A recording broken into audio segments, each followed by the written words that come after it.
Hello everyone, a very warm welcome on the channel. This is Neelam Gehlot, your reasoning mentor. और मेरी कोशिश ये होती है कि आप तक वो हर एक इन्फॉर्मेशन पास ऑन हो जाए, वो चीज़ें आपको टाइमली पता चल जाए, जिससे आपके सिलेक्शन में आप और नज़दीक पहुंच सके।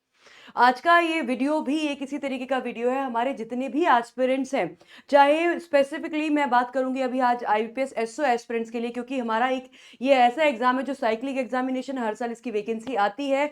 और इस साल की इसकी वैकेंसी के बारे में हमें 15-16 जनवरी तक पता चल जाएगा। कैसे?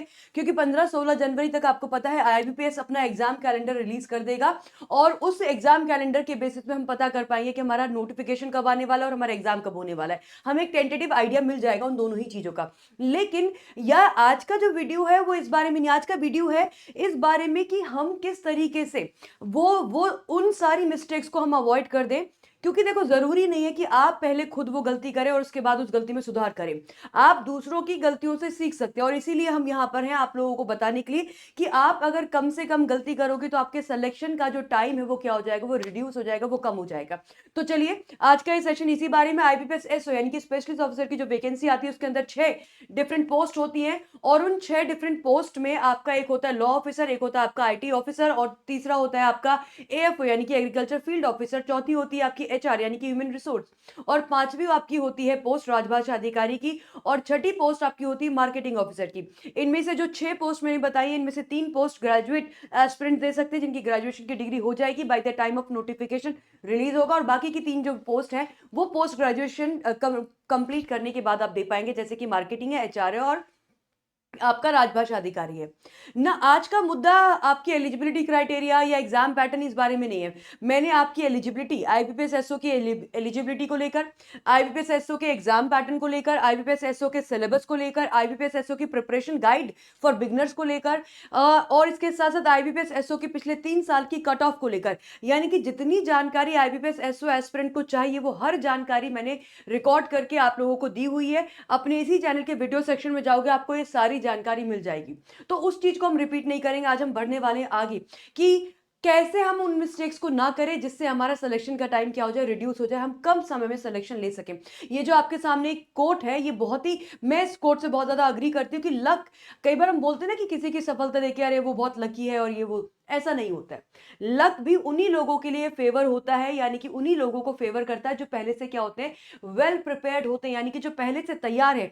सपोज आपको एक अपॉर्चुनिटी मिली, लेकिन उस अपॉर्चुनिटी के लिए जो स्किल्स रिक्वायर्ड है वो आपके पास है नहीं, तो क्या आपको आप लकी माने जाएंगे? नहीं। इसलिए अपने आप को आप हमेशा क्या रहे, स्किल्ड रखें, अपने आप को वेल प्रिपेयर्ड रखें। अगर आप स्टूडेंट लाइफ में, तो आपके लिए बहुत जरूरी है कि आप अपना सिलेबस कंप्लीट करके रखें, आप अपने फंडामेंटल्स कंप्लीट करके रखें, आप अपने जो बेसिक चीजें हैं उनको कंप्लीट करके रखें। जैसे कि क्वांट रीजनिंग इंग्लिश, ऐसा कौन सा एग्जाम है इसमें क्वांट रीजनिंग और इंग्लिश नहीं आती है? तो अगर आप अपनी क्वांट रीजनिंग और इंग्लिश को कंप्लीट करके रखेंगे तो फिर आपके पास 1 या 2 सब्जेक्ट एक्स्ट्रा बचते हैं पढ़ने के लिए। तो अगर आप पहले से प्रिपेयर्ड हैं, तो जो भी एग्जाम आपका आएगा, अगर कम समय भी मिला, 1-1.5 महीने का भी टाइम मिला, तो आप क्या होंगे, प्रिपेयर्ड होंगे, और आप उस एग्जाम को नेल डाउन कर सकेंगे। तो आज का ये वीडियो इसी बारे में है। आई होप आप सब लोगों को ये इन्फॉर्मेशन बहुत अच्छी लगे और आपको हेल्पफुल लगे। चलिए, इससे पहले आगे बढ़ूं, आप सभी लोगों से रिक्वेस्ट है, चैनल को सब्सक्राइब कर दीजिएगा। तो let's talk about the mistakes to avoid. पहला है प्रोक्रेस्टिनेशन। प्रोक्रेस्टिनेशन हम कैसे करते हैं, इसका क्या मतलब होता है? लेट करते रहना, आज का काम कल पे, कल का काम परसों पे, और परसों का काम हुआ ही नहीं फिर, क्योंकि तब तक तो हम बोर हो गए ना, तब तक हमने चीजें इतनी पाइल अप कर ली कि अब मन ही नहीं कर रहा है। तो प्रोक्रेस्टिनेशन हर एक स्टूडेंट की लाइफ में एक बड़ा मेजर हर्डल पैदा करता है। अगर आप आज का काम आज करने में बिलीव करते हो, तो आई थिंक आपके सक्सेस के चांसेस बहुत ज्यादा बढ़ जाते हैं, परसेंटेज बढ़ जाता है उस चीज का। तो प्रोक्रेस्टिनेट नहीं करना है। इसमें एक और मैं एग्जांपल लूंगी, बहुत सारे बच्चे नोटिफिकेशन वाले होते हैं कि मैम नोटिफिकेशन कब आएगा, नोटिफिकेशन कब आएगा। आई एम श्योर इस समय जो आप लोग सुन रहे हैं, आप में से भी बहुत सारे ऐसे होंगे जो सोच रहे होंगे इस समय, या कमेंट में लिख रहे होंगे कि मैम नोटिफिकेशन कब आएगा। नोटिफिकेशन हर साल आता है, इस साल भी आएगा। एग्जाम हर साल होता है, इस साल भी होगा। क्या आप प्रिपेयर्ड हैं? क्या आप प्रिपेयर्ड होंगे?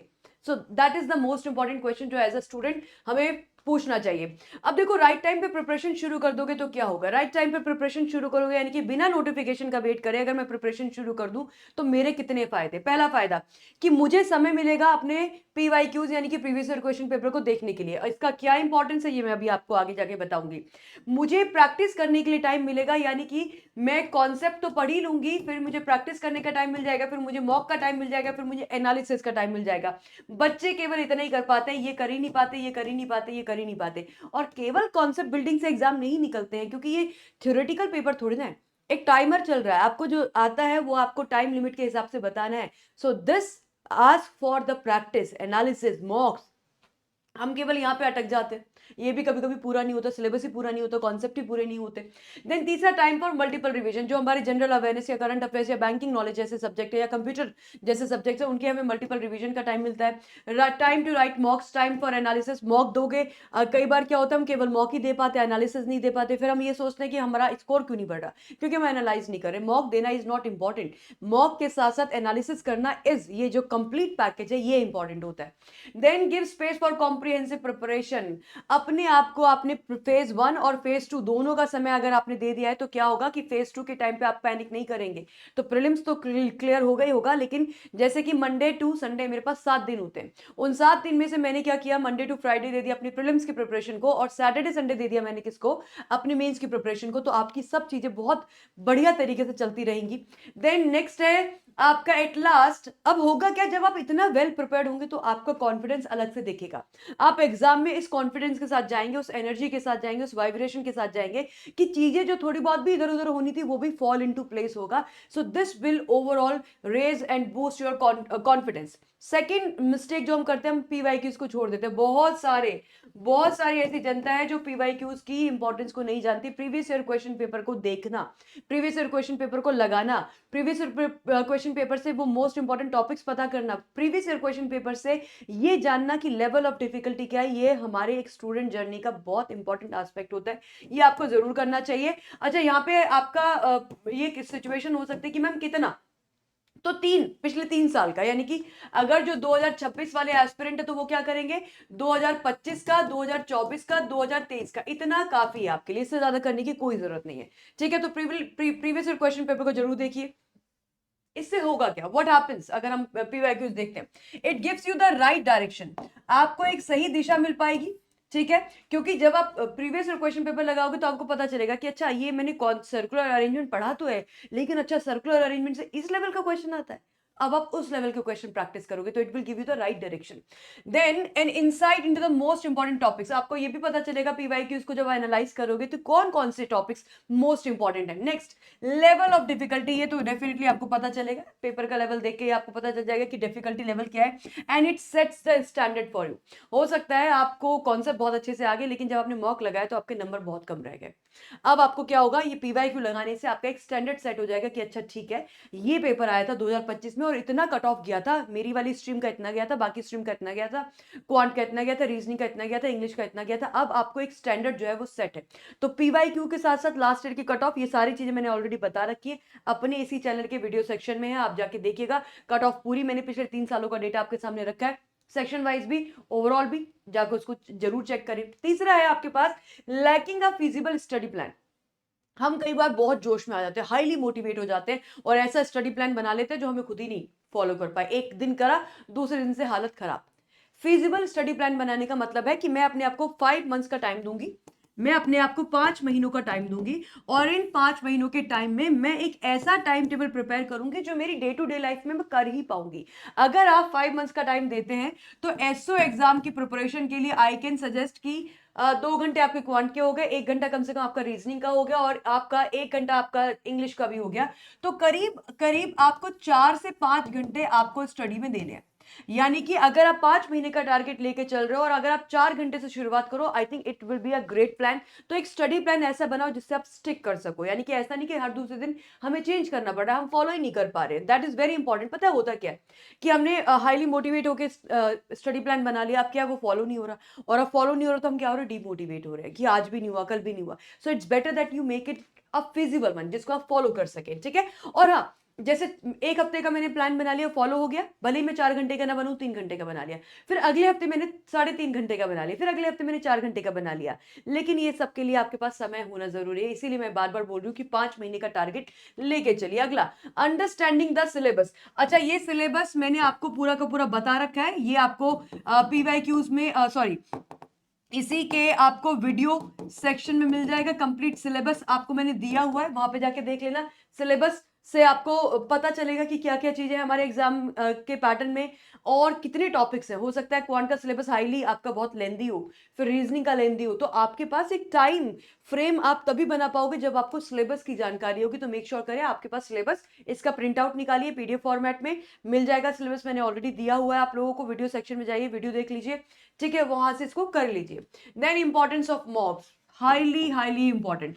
अब जैसे अगर मेरे पास 5 मंथ का मैंने टारगेट सेट किया है, मेरे पास 5 महीने, तो उन 5 महीनों में मैं 3 मंथ अपनी क्या करूंगी, कॉन्सेप्ट बिल्डिंग करूंगी, और बाकी का 2 महीने जो है वो मेरा मॉक पे जाएगा। मॉक के साथ साथ मुझे क्या करना है, मॉक के साथ साथ मुझे एनालिसिस करना है। एनालिसिस क्या बताता है, 3-4 फैक्टर बताता है। एनालिसिस आपकी स्पीड इंप्रूव करवाएगा, जो आपके नेगेटिव, क्योंकि 1/4 नेगेटिव मार्किंग के जो नेगेटिव मार्क्स हो रहे होंगे उन पे ध्यान दिलवाएगा।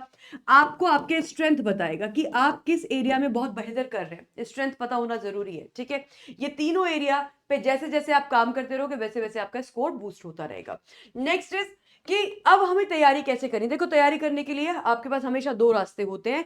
आप चाहे तो अपने क्या बोलते हैं, अपनी फ्री सोर्सेज से कर सकते हैं, डिफरेंट डिफरेंट यूट्यूब चैनल से भी कर सकते हैं। और वहां पे बस आप इन बातों का ध्यान रखने का कि आपके पास सही मेंटोर्स हैं, जो पढ़ा रहे हैं वो आपको समझ में आ रहा है, कंप्लीट चीजें पढ़ाई जा रही हैं, उसके साथ साथ आपको स्टडी नोट्स भी मिल रहे हैं, प्रैक्टिस के लिए पीडीएफ मिल रही है, आपके डाउट्स क्लियर हो रहे हैं। एक हाईली इंपॉर्टेंट एस्पेक्ट होती है कि आपके डाउट्स क्लियर हो रहे हैं, ठीक है, क्योंकि जरूरी नहीं कि जितना ज्ञान मिले वो सारा आप ग्रास्प कर लो। कहीं ना कहीं बीच में फिल्टर लग जाते हैं, कुछ चीजें हमें समझ में नहीं आती है, कुछ चीजों को समझने के बाद भी हमारे अपने खुद के कुछ डाउट्स पैदा होते हैं। वो डाउट्स क्लियर करने के लिए बहुत जरूरी है कि आप क्या करें, आपके पास एक ऐसे मेंटोर्स हो जो आपके डाउट क्लियर कर सके। एल्स इसके अलावा अगर इतनी आपको जो है इतना ज्यादा लंबा रास्ता नहीं अपनाना है, तो इतनी रिसर्च एंड डेवलपमेंट नहीं करनी है, तो फिर आप सीधा आ सकते हैं इन कोर्सेज में। आईबीपीएस एसओ के बैचेस आपके अभी हमने शुरू करे हैं। 5 जनवरी को आपके बैचेस शुरू हैं, और इसमें आपका लॉ का, एएफओ का, आईटी का, देन इसके साथ साथ आपके मार्केटिंग के सारे बैचेस शुरू हुए हैं। ये बैचेस आपको मिल जाएंगे अड्डा 24/7 की एप्लीकेशन पे। डिस्काउंट कोड नीचे चल रहा है Y651, इसको यूज करके आप अपना इन कोर्सेज में एनरोल कर सकते हो। दूसरा आप ये भी कर सकते हो कि आप बैंक महापैक प्लस में आप ज्वाइन कर लीजिए, जिसकी फीस इस समय बहुत लोएस्ट चल रही है, बेसिक प्राइस पे आपको मिल रहा है, ट्रिपल यहाँ पे वैलिडिटी मिल रही है, 100% आपको मिल रहा है रिफंड। यानी कि अगर आप सेलेक्ट हो जाते हैं तो जो फीस आपने पे करी है वो आपको रिफंड हो जाएगी। अब आपका एक डाउट होगा कि मैम इसमें मुझे आईबीपीएस एसओ का बैच मिलेगा। जी हाँ, अगर मैं बैंक महापैक प्लस की बात करूं तो ये जितने भी एग्जाम्स हैं, इन सभी एग्जाम्स का प्रीलिम्स मेंस इंटरव्यू, इन सभी एग्जाम्स का प्रीलिम्स मेंस इंटरव्यू, जिसमें कि आपके आईबीपीएस के भी सारे बैचेस बैंक महापैक प्लस में आते हैं, इसमें एग्जाम कवर्ड होते हैं। बैंक महापैक प्लस की और खासियत है, सभी लाइव बैचेस मिलेंगे, टेस्ट सीरीज मिलेगी, रिकॉर्डेड वीडियो मिलेंगे, इंटरव्यू प्रिपरेशन मिलेगी, डाउट सॉल्विंग सेशन मिलेंगे, हाई क्वालिटी ई बुक्स मिलेंगी। ये सारी चीजें आपको मिलती है बैंक महापैक प्लस में।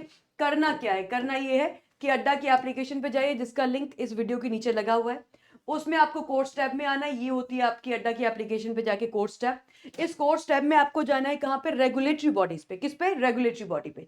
रेगुलेटरी बॉडी आपको यहां मिलेगा। ये है आपका आईबीपीएस एसओ का बैच, और ये है आपका बैंक महापैक। आईबीपीएस एसओ का बैच इसमें भी है। अगर आप मेरा सजेशन चाहते तो मैं बोलूंगी इसमें एनरोल कीजिए, क्योंकि इसमें एसओ का बैच तो मिलेगा ही, साथ में टेस्ट सीरीज मिलेगी और बाकी सभी एग्जाम्स की तैयारी कर सकोगे, जैसे कि मैंने अभी आपको दिखाया।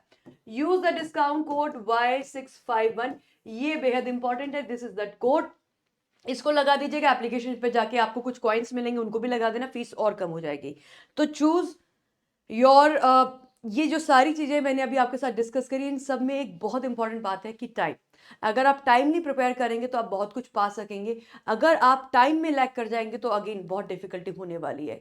तो I hope you got the message right, और बाकी आप अपनी विजडम से जरूर डिसीजन लीजिएगा। मेरे से कोई डाउट है, मेरे से कोई चीज़ आपको पूछनी है, तो उसके लिए आप मुझे जरूर कॉमेंट सेक्शन में बताइएगा। आई विल बी हैप्पी, मैं खुद वो सारे कॉमेंट देखती हूँ, और जहाँ पर मुझे लगता है मैं कॉमेंट का रिप्लाई भी करती हूँ। तो all the very best guys, and batches आपके शुरू हो चुके हैं, आप उसमें जुड़ के अपनी तैयारी करना शुरू कर दीजिए इस 2026 के लिए। All the very best.